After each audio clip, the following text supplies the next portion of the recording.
네, 지금 뜨는 투자 알고리즘 어떤 게 있을까요? 오늘은 SK증권 영업부 금융센터 조성우 부장과 함께 하겠습니다. 어서 오세요. 네, 안녕하세요. 네, 부장님 반갑습니다. 원래 셀 인 메이잖아요. 네. 지금 5월장 2거래일 지났는데 좀 빨간불로 계속 좀 지수가 상승 추세를 유지하고 있습니다. 네.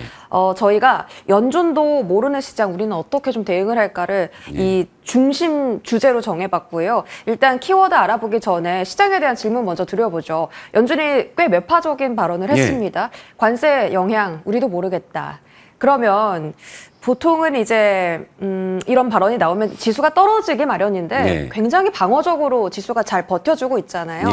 방향성을 어떻게 잡을까요? 5월 달은? 일단 파월 연준 의장이 자기도 모른다고 그러잖아요. 네. 그러니까 자기도 모른다는 얘기를 중저음 영어로 하니까 되게 있어 보이고 고상해 보이고 하는데 뭐 파월도 모르는 걸 제가 알겠냐마는 그래도 제가 뭐 조잔한 좀 생각으로 말씀을 드리자면 일단 파월은 이제 관세 영향이 매우 불확실하다는 이야기를 했고 거기에 덧붙인 이야기는 고용하고 물가 압력이 좀 여전하다라는 이야기를 했죠. 이게 3월하고 조금 스탠스가 달라졌어요. 3월에는 그래도 관세 영향이 일시적일 것이다라고 그렇게 이야기를 했는데 지금 그때보다 더 보수적인 발언을 한 거죠. 그럼에도 불구하고 시장이 실망감으로 빠지기는커녕 오히려 조금 더 좋은 모습을 좀 보여주고 있다라는 거.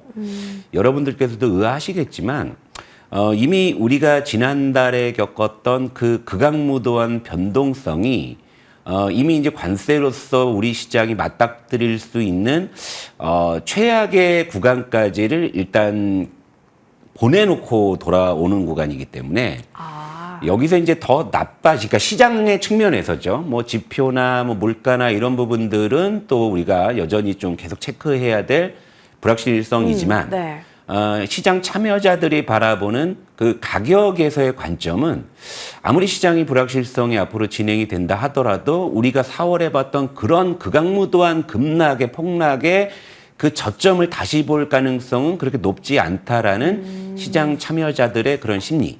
그런 것들이 이제 시장이 조금 요즘에는 흔들릴라 치면 저가 매수세가 어김없이 들어오는 부분들이 보이지 않습니까? 그러니까 이제 그런 어떤 심리적인 영향이 결국에는 그럼에도 불구하고 시장은 아래보다는 좀 위쪽으로 가지 않겠어라는 뭐 그런 어떤 좀 이제 작용들을 불러일으킨다 이렇게 볼 수 있는 건데요. 그런데 이제 또 여기서 사실은 이제 6월엔 그래도 인하지 않겠느냐라는 기대감마저 사실 좀 퇴색되는 발언이었죠. 왜냐하면 이제 트럼프의 관세 유예가 7월 8일까지거든요. 결국에 이제 7월 8일 이후에는 우리가 이제 맞닥뜨리는 모든 지표들이 그 관세 영향을 받을 것이기 때문에 그러니까 파월 의장은 거기까지 확인하겠다라는 아마 그런 좀 이 뉘앙스의 발언이었던 것 같기는 해요. 하지만 이제 금리 인하 기조가 이제 좀 뚜렷하게 확인되기 전까지는 그래도 이제 상단은 제한된 그리고 이제 지금 시장 참여자들도 오른다 싶으면은 차익 실현을 하고 좀 이제 빠진다 싶을 때 들어오는 좀 약간의 박스권의 그런 어떤 트레이딩 전략으로 많이들 시장에 참여하고 있기 때문에 이런 부분들은 좀 참고할 필요가 있을 것 같아요. 좋습니다. 일단 상단은 제한적이고 금리 인하에 대한 추가적인 발언이 나오면 상단은 열릴 수 있겠지만 지금 당장은 좀 박스권 매매하는 상황, 단기적 테마 종목들도 많이 올라가고 있죠. 첫 번째 키워드 열어보겠습니다. 첫 번째 키워드는 이 저밸류 반도체. 그 일단 AI 수출 통제 그 규제 정책을 바이든 정부에서 했었는데 그거 폐지하겠다라고 이번에 이야기가 나왔고요. 이게 호재인지 악재인지 모르겠어요. 우선 국가, 일반 국가, 그다음에 이제 위험 국가 나눠서 수출 통제를 했었는데 한국은 우선 국가였어요. 호의적인 그런 관계였기 때문에 이것이 통제되면 오히려 악재일 것인가 혹은 어떤 영향을 좀 반도체가 미칠까요? 일단 반도체 오늘 분위기는 좋습니다. 근데 지금 AI 이제 수출 규제가 사실 트럼프 이제 2기 취임하고 나서 굉장히 확대 재생산돼서 이게 마치 이제 트럼프가 이제 했다가 말 뒤집은 것처럼 그렇게들 받아들이시는 시청자분들도 계실 텐데 이게 사실 전인 그 바이든 정권 말에 나온 이 방침이었어요. 근데 이제 이거를, 그러니까 사실 이제 지금 이제 트럼프 대통령은 전임 바이든 정부에서 했던 거는 그냥 무조건 반대를 하잖아요.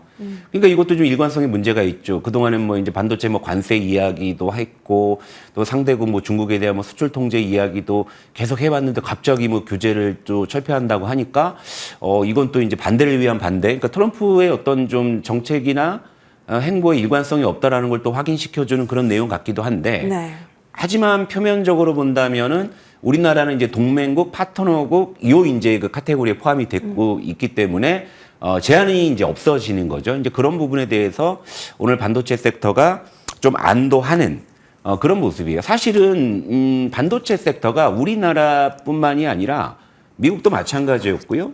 또 이제 대만 쪽의 TSMC도 마찬가지였는데 반도체 하드웨어 기업들의 1분기 실적들이 대체로 다 괜찮았어요. 네. 우리 삼성전자, 하이닉스도 그랬고 TSMC도 그랬는데 근데 이제 그럼에도 불구하고 그런 실적만큼 주가가 반응하지 못했던 이유는 뭐냐면 바로 그 관세 때문이었잖아요. 네. 이 관세 인상 전에 이 선주문을 땡겨놨기 때문에 실적이 일시적으로 튀었다는 색안경을 끼고 본 거였죠. 네. 그런 상황이었기 때문에 이 반도체 쪽이 1분기 예상치보다 좋은 실적을 냈음에도 불구하고 삼성전자, 하이닉스가 그렇게 탄력을 받지 못하는 그런 상황들이 역시 이제 관세 우려 이런 부분이었는데 그래도 이제 오늘 반도체가 이 소식에 어느 정도 이제 좀 상승 시도를 한다라는 것은 그건 좀 의미가 있다고 봅니다. 왜냐하면 지금 반도체 같은 경우에는 좀 굉장히 좀 그 하방 경직을 지금 보여주고 있는 거 오르지는 않지만 그렇다고 빠지지도 않거든요. 네. 그러니까 이런 상황이기 때문에 지금 반도체 같은 경우에는 뭐가 됐든 이제는 오를 거리를 아전 인수해서 좀 올라갈 거리들을 찾고 있는 구간이다. 좀 이렇게 좀 보시면 좋을 것 같습니다. 올라갈 거리를 찾고 있다. 네. 어쨌든 긍정적인 거잖아요. 네. 그 기관이 오전 10시쯤에 순매수 전환했는데 네. 오전 이제 개장 초반에는 조선을 담다가 매수 전환하면서 코스피에서 지금 가장 많이 담는 게 하이닉스거든요. 네. 이런 정황을 좀 보았을 때 저 반도체 쪽은 지금부터 같이 좀 매집을 들어가야 되나 싶기도 하고요. 네, 네. 부장님 생각은 어떠세요? 자, 반도체가 한동안 안 올라 버리니까 이제 시청자 여러분들이 뭐 지겨우신 거예요, 막 이거. 너무 지겹고 이거 지루해요. 팔고 이제 조선방산 가고 싶은 거예요. 그죠? 너무 올랐어 또. 네, 그쵸? 그런데 네. 이게 되게 재밌는 게 뭐냐면 안 오르면 안 오를수록 오를 때가 가까워진다라고 생각하시면 이게 얼마나 좋은 기회입니까, 이 가격이. 그런 식으로 생각하셔야 되는데 항상 이제 여러분들이 뭐 오늘만 사시는지 모르겠어요. 맨날 이제 그날 움직이는 거에만 눈이 가셔서 네. 이런 부분들을 좀 간과하시는 그런 게 있지 않나 싶은데 지금 반도체 같은 경우에는 오늘 보여주고 그러니까 하이닉스는 지금 이틀 연속으로 올라가고 있죠. 예. 그리고 수급도 이제 조금씩 좋아지고 있는 상황이고 지금 반도체를 사는 사람들의 가장 큰 심리는 뭘까요? 싸다. 오른 게 없기 때문에. 그러니까 싸다. 그러니까 가격만큼 사실은 매력적인 모멘텀이 없다라고 볼 수 있거든요. 그러나 이 수급이라는 부분들은 또 이제 가격과는 괴리되어 있는 쪽에서 움직이는 경우들이 많잖아요. 대표적으로 이게 테마주일 테고. 하지만 이제 반도체 같은 경우에는 여러분이 딱 봐도 삼성전자, 하이닉스 뭐 물론 선주문 뭐 색안경을 끼고는 있습니다만은 실적이 좋았는데 왜 반도체가 못 갔지? 관세 우려 때문에. 그죠? 그리고 또 이제 왜 금리 인하 하면 좀 반도체가 올라갈 것 같은데 간밤에 파월 의장도 뭐 6월에도 안 내릴 것 같아. 그럼에도 불구하고 오늘 반도체가 오르는 건 아까 말씀하신 AI 수출 규제를 철폐한다라는 그런 방침이 섰다라는 건데 우리가 앞서 기대한 것보다 훨씬 작은 호재잖아요. 네. 그거보다 근데 거기에 반응을 하기 시작했잖아요.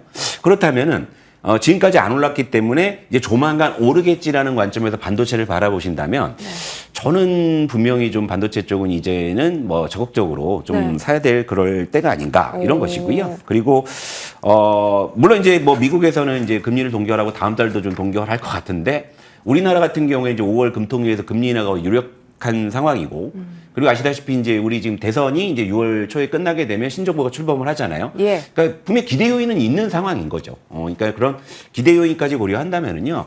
일단 반도체 쪽은 지금 뭐 굉장한 하방 경직을 보여주고 있기 때문에 일단 물 걱정은 덜었다. 네. 그러니까 좀 시간이 걸릴지언정 그래도 사들어갈 자리가 아닌가 이렇게 말씀드릴게요. 네. 하방이 좀 단단하다라고 네. 언급해 주셨어요. 소부장단에 대한 시선은 어떤지 궁금한데 파크 시스템스도 지금 매출 잘 나올 거다. 실적에 대한 기대감도 있고요. 9% 상승입니다. 한화 그 비전도 마찬가지로 이번에 TC본더 매출 잘 나올 거다. 이런 예상도 있거든요. 소부장도 같이 매집할까요? 물론 이제 뭐 앵커는 이제 삼성전자 하이닉스가 이제 되겠지만 삼성전자 하이닉스가 추세를 잡는다면 뭐 소부장이 안 따라갈 리가 없겠죠. 네. 근데 오늘은 분명히 좀 이제 그런 의미 있는 어떤 시그널들이 조금씩 포착이 되는 그런 상황인데요. 어쨌든 지금 반도체 같은 경우는 최근 한 달 동안에 바닥권에서 진짜 지루한 행보를 하고 있는 그런 상황이에요. 하지만 이제 아까 말씀드렸다시피 현재 구간에서 저가 매수 모아가는 전략은 저는 유효하다고 봅니다. 하지만 이제 아까 이제 뭐 몇몇 특징주를 이제 말씀해 주셨다시피 네. 이 반도체라는 섹터가 말이에요. 이게 동네가 그냥 엄청 넓어요. 이게 그냥 뭐 둔촌 주공 아파트처럼 이동에서 저동 가는데도 뭐 거의 뭐 차를 타고 가야 될 정도로 굉장히 번지수도 많은 그런 섹터이기 때문에 여기서 이제 우리가 이제 선택의 고민은 있는 거죠. 반도체 주도권을 누가 잡을 거냐. 이를테면 뭐 HBM이 다시 전면에 나설 것이냐, 아니면 레거시가 전면에 나설 것이냐. 네. 그러니까 이런 부분들은 이제 우리가 이제 어떤 번지수를 이제 선택하는데 이제 고민이 이제 되는 부분이겠죠. 근데 제가 이제 여기서 또 이제 심플하게 좀 여러분들께 예를 들어드리면, 그렇다면 이렇게 볼 수가 있겠죠. 작년에 시대를 풍미했던 한미 반도체가 차트를 역주행할 것이냐, 아니면 새로운 노래가 등장해서 차트 상위권을 점령할 것이냐. 그렇게 봤을 때는 오히려 이제 작년에 반도체 랠리는 HBM 중심이었다면 올해는 좀 그 주도권이 바뀔 가능성이 있지 않느냐. 전 이렇게 좀 볼 수가 있고요. 디램 가격의 반등 추세가 지금 꾸준하죠. 예, 그런 부분이 있기 때문에 이런 부분 참고해 보실 필요가 있고, 올해 10월이면 윈도우 10의 업데이트가 종료가 되기 때문에 레거시의 교체 수요가 분명히 촉발될 것인데, 예. 그러니까 반도체의 상승은 전 이렇게 봐요. 그것이 5월이냐 아니면 6월이냐 7월이냐. 전 시간의 문제일 뿐이지 반도체는 이제 올라올 것이다라고 말씀드릴게요. 좋습니다. 시기의 문제일 뿐 가격적인 문제는 오히려 지금 메리트가 있다 말씀 주셨고요. 다음 키워드는 효자 섹터죠. 조선과 방산인데요.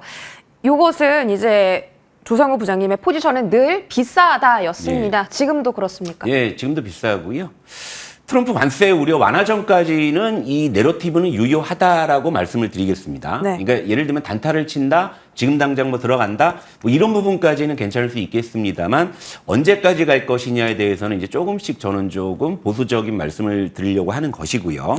그러니까 현재 주가하고요. 실질 밸류에이션에 지금 괴리가 좀 꽤 벌어져 있다고 봅니다. 물론 실적이 좋은 거 알아요. 근데 실적보다 더 올라온 거죠. 왜? 트럼프 수혜다 뭐다 LNG다 뭐다 해서 조선 막 올랐잖아요. 그죠? 이런 부분들이 있고, 그리고 이제 방산 같은 경우도 제가 말씀을 드리자면 수주 잔고는 여전히 증가하고 있지만 이제 증가의 기울기가 둔화되고 있는 것은 뚜렷이 감지가 됩니다. 네. 이런 부분들. 그러니까 독야청정 계속 올라갈지에 대해서는 우리가 고민을 해봐야 되는 것이고, 대표적으로 조선주의 대장주라고 할 수 있는 HD 현대중공업이 지금 PER이 꽤 많이 올라왔어요. 작년에 40배 나왔고요. 올해도 30배 나왔거든요. 조선주의 PER 30배, 40배 되게 어색하거든요. 굉장히 높아요. 예, 우리가 뭐 예전에 바이오 또는 뭐 제약 쪽 또는 뭐 인터넷 기업, 플랫폼 기업, 게임주 이런 쪽에서 보던 PER이잖아요. 네. 근데 이게 지금 뭐 조선주에 이제 이런 PER이 지금 적용돼 있는 상황이니까 분명히 이제 가격 부담은 있는 상황이에요. 그러니까 결국 이제 이 이익과 그러니까 실제 성장하는 속도와 주가의 괴리는 언제든지 조정이 나올 수 있다라는 그런 관점을 좀 말씀을 드리고, 아까도 말씀드렸다시피 아침에 조선주를 사나 싶더니 이제 조선주를 팔고 반도체 하이닉스 산다고 말씀드렸잖아요. 네. 지금 조선방산이 내러티브가 더 강하게 붙는 이유는 이제 반도체 2차 전지가 가지를 못하기 때문에 기관 외국인들이 일단 이쪽에서 지금 수익률 게임을 하고 있기 때문이다. 만약에 반도체 2차 전지가 갔는데도 조선방산이 과연 손잡고 같이 갈지에 대해서는 우리가 물음표를 가져볼 필요는 있다, 이렇게 말씀드리겠습니다. 좋습니다. 조선과 방산에 대한 고밸류에 대한 문제는 여전히 고견을 비싸다고 갖고 계시고요. 다음 키워드 확인해 보면 다음 키워드는 이제 수출 이끄는 K뷰티입니다. 실적도 너무 좋고 지금 주가가 장난 아니에요. 관세 때문에 피해를 볼까봐 우려를 했는데 오히려 관세 수혜를 얻는 겁니다. 왜냐하면 이 화장품 수출에 대한 관세를 우리나라만 가져가는 게 아니라 타 국가들, 유럽까지 다 가져가기 때문에 오히려 관세가 붙고 나서도 한국 화장품 가격이 경쟁력이 있다라고 지금 평가가 나오고 있어요. 실제로 호실적, 역대급 실적, APR 발표하는 등등 오히려 관세 수혜다라는데 화장품주들 상승 추세 이어가면서 신고가 랠리까지도 기대해도 좋을까요? 글쎄 뭐 관세 수혜다 뭐 피해다 논리도 사실 그게 귀에 걸면 귀걸이고 코에 걸면 코걸이고요. 화장품도 사실 미국 수출 비중이 굉장히 큰데 관세 우려에서 자유로울 수 없는데 네. 아까 말씀하신 논리도 굉장히 참신하잖아요. 그죠? 다른 데도 마찬가지인데 그죠? 그래서 가격 경쟁력이 있다. 예. 그렇게 좀 참신한 논리가 붙는 걸 보면 화장품주가 오를 때도 된 것 같습니다. 근데 여러분 그러니까 지금의 조선방산이 작년 이맘때 화장품이라고 보시면 이해가 빠르실 것 같습니다. 그때 작년 이맘때 우리 또 화장품 지금 사도 됩니까? 맨날 방송만 나오면은 물어보셨거든요. 근데 화장품주가 이제 어느 순간 고점을 찍고 1년 가까이 긴 조정을 받았잖아요. 예. 그게 아까 제가 말씀드린 결국에 실적과 내러티브 사이의 괴리, 그 부분이 1년 동안 지루하게 그 괴리가 축소되는 과정을 이제 겪고 나서 그러고 나서 다시 화장품주를 살펴보니까 여전히 수출 잘 되고 여전히 실적 좋으니까 이제는 다시 이제 밸류에이션을 줘야 되겠다. 이런 논리로 화장품주가 올라가는 거예요. 예. 그러니까 이제 관세 어떤 우려가 덜하다 이건 부차적인 부분이고 일단 화장품주에 지금 현재로서는 가격 메리트가 생겼다라는 거죠. 근데 방산주도 마찬가지고 조선주도 마찬가지. 지금 막 끝없이 올라갈 것 같잖아요. 그 괴리가 축소되는 시간이 언젠가 올 것이고요. 그리고 그 어떤 다음의 모습은 우리가 지난 1년 동안 지루한 조정을 겪었던 화장품주에 아마 그 길을 걸어갈 가능성이 큽니다. 그게 오늘이냐 내일이냐 다음 달이냐 그 문제일 뿐인 것이지. 그러니까 화장품주 같은 경우에는 결국엔 그 주가와 내러티브 사이의 괴리가 이제 조정을 받을 만치 받고 난 다음에 다시 화장품주를 뜯어보니까 실적 여전히 좋고 수출 여전히 잘 되는 상황이고 조정도 많이 받았잖아요. 네. 그러다 이제 최근에 이제 시장의 흐름들을 보게 되면 결국에 많이 오른 쪽에서 이제 덜 오른 쪽으로의 수급 이동들이 감지가 되고 있는 이런 상황이기 때문에 이쪽으로 수급이 조금씩 더 강해지는 것이고 그리고 우리가 5월 초에 연휴에 중국, 일본, 우리나라 다 긴 연휴를 보냈잖아요. 이런 부분들이 결국에는 이제 소비에 대한 모멘텀을 촉발시켰기 때문에 네. 연휴 위에 오히려 더 강한 모습을 보여주고 있지 않습니까? 그러니까 이런 식으로 지금 모멘텀이 확대 재생산되는 거고 또 여기에 이제 뭐 몇 가지 또 참고 사항을 말씀드리면 2주 전에 골드만삭스와 모건 스탠리에서 아시아 쪽의 소비주에 대한 매수 의견을 실제로 냈었고요. 네, 맞아요. 그리고 피델리티에서는 실제 매수를 했었고, 근데 피델리티에서 그 산 이유가 뭐냐면 그동안 가격이 많이 조정을 받은. 그렇죠. 가격 메리트가 있다라는 것을 분명히 그렇게 암시해주는 그런 코멘트가 있었고요. 또 실제 4월에 MSCI 아시아 태평양 필수 소비재 지수라는 인덱스가 있습니다. 이게 MSCI 전체 여러 가지 인덱스 중에 상승률 1위를 했어요. 5% 네. 올랐거든요. 네. 그러니까 이런 부분들을 종합해서 본다고 하면 지금 수급도 좋아지고 있는 거죠. 자, 가격 메리트가 생겼죠. 실적 여전히 괜찮죠. 수출 여전히 잘 되죠. 근데 뭐 이제 관세 우려에서 이제 피해간다는 건 부차적인 논리인 것이고 지금 가격적으로 밸류에이션적으로 수급적으로 이제 이쪽 화장품주가 지금 오를 때가 됐기 때문에 올라간다. 이렇게 좀 정리를 해드리고요. 그리고 이제 뭐 종목도 관심이 있으시겠지만 저도 요즘 화장품주 굉장히 관심 있게 보고 있거든요. 네. 뭐 아모레퍼시픽이나 한국화장품. 그러니까 왜냐면 그동안 작년에 화장품주의 상승 논리는 미국향 논리였거든요. 근데 지금의 화장품주의 논리는 약간 중국의 경기 부양 기대감을 기본적으로 깔고 가는 쪽이기 때문에 저는 아모레퍼시픽이나 한국화장품이 작년 화장품주 랠리에서 좀 소외받았던 종목들이죠. 그러니까 이들 종목들에 좀 관심이 필요하다 말씀드릴게요. 아모레퍼시픽과 한국화장품 가격 메리트가 있다라고 하셨고 이게 가격만 좋은 것이 아니라 화장품 섹터는 실적이 잘 나오고 있기 때문에 굉장히 매수 매력이 느껴지는 섹터인 것 같습니다. 지금 잠깐 긴급 질문을 드리면요. LIG 넥스원 실적이 나왔습니다. 전년 대비 18.9% 상승하면서 자, 현재 지금 급등 중이고요. 1분 봉상 41만 2,500원대 터치가 나오면서 역사적 신고가 구간에 현재 들어갔습니다. 아, 비싸긴 한데요. 이게 마지막 불꽃인지, 이 오늘의 이 실적에 기반한 이 슈팅을 어떻게 해석하면 좋겠습니까? 그냥 제 개인적인 말씀입니다. 네. 그러니까 곡해 안 하셨으면 좋겠고요. 만약에 제가 LIG 넥소를 들고 있는 상황에서 이런 상황이라면 전 일부 차익 실현을 좀 할 것 같습니다. 네. 뭐 조정받았을 때 뭐 다시 재진입을 하는 건 그 다음에 고민해 볼 문제겠지만 지금은 좀 뭐 좋은 가격에 팔라고 선물을 주는 그런 구간이 아닌가 이런 생각이 네. 드네요. 네. 알겠습니다. LIG 넥스원 실적에 대한 부분까지 다뤄봤고요. 마지막 키워드 확인하시죠. 제약바이오고 오늘 제약바이오가 전반적으로 좋은 분위기는 아닙니다. 금리가 동결됐기 때문에 사실 투자 심리가 얼어붙을 수밖에 없죠. 그런데 이제 비만 치료제가 잘 가고요. 의료기기 쪽이 잘 갑니다. 최근에 FDA 승인 받고 뭐 희귀의약품 지정됐고 이런 이슈 붙은 종목들은 여전히 살아있다. 바이오주는 조정의 기회일까요? 바이오주도 뭐 그땐 맞고 지금은 틀리다. 언제는 관세 무풍지대라고 하더니 트럼프가 관세 소리 하니까 확 주저앉아 버렸죠. 그러니까 시장에서 떠도는 관세에 대한 논리가 사실은 좀 빈약한 것들이 많아요. 그래서 저는 이제 그런 쪽에 너무 좀 치중하지 않으려고 그렇게 좀 노력을 하고 있습니다만은 일단 사실 뭐 바이오주의 최근 조정은 뭐 얼마 전에 있었던 미국 암연과학회에서 좀 빈손으로 온 것도 좀 없지 않아 있지 않나 뭐 이런 생각도 들긴 하는데 거기 이제 매도 심리에 불을 지핀 건 역시 이제 관세 우려 이걸로 볼 수 있는데요. 저는 오히려 이제 바이오주 같은 경우에는 이제 여러분들께 좀 발상의 전환을 좀 제안해드리고 싶은데 여전히 여러분들 이제 바이오 생각하면 기술 수출을 이제 중심으로 하는 뭐 코스닥 시총 상위 바이오주라든지 아니면 뭐 의료 AI 쪽이라든지 이런 쪽에 여러분들께서 조금 더 관심이 많으신 것 같은데 역설적으로 보면 지금 코스피 시가총액 상위 대형 바이오주들이 상당히 가격 메리트가 있거든요. 지금 상황에서는. 그런데 이제 이런 쪽에 대해서는 많이 좀 방송에서 이제 거론을 안 하는 것 같습니다. 물론 이제 조용할 때는 잘 얘기 안 하니까. 근데 지금 바이오주 쪽도 보면 여러분들 그러니까 지금 시장의 논리를 그냥 가격이라는 관점에서 보면 다 설명이 되는 것 같습니다. 일단 화장품주가 올라가는 것도 그동안 조정을 많이 받았기 때문에 가격. 그렇죠? 반도체 역시도 그동안 못 올랐기 때문에 가격. 네. 이런 쪽에 집중을 할 수 있죠. 그러니까 바이오 쪽에서도 우리가 가격이라는 부분에서 우리가 좀 힌트를 찾아본다고 하면은요. 코스피 시가총액 상위 대형 바이오주들이 이익 추세가 계속 좋은 상황에서 최근에 좀 조정을 좀 많이 받았거든요.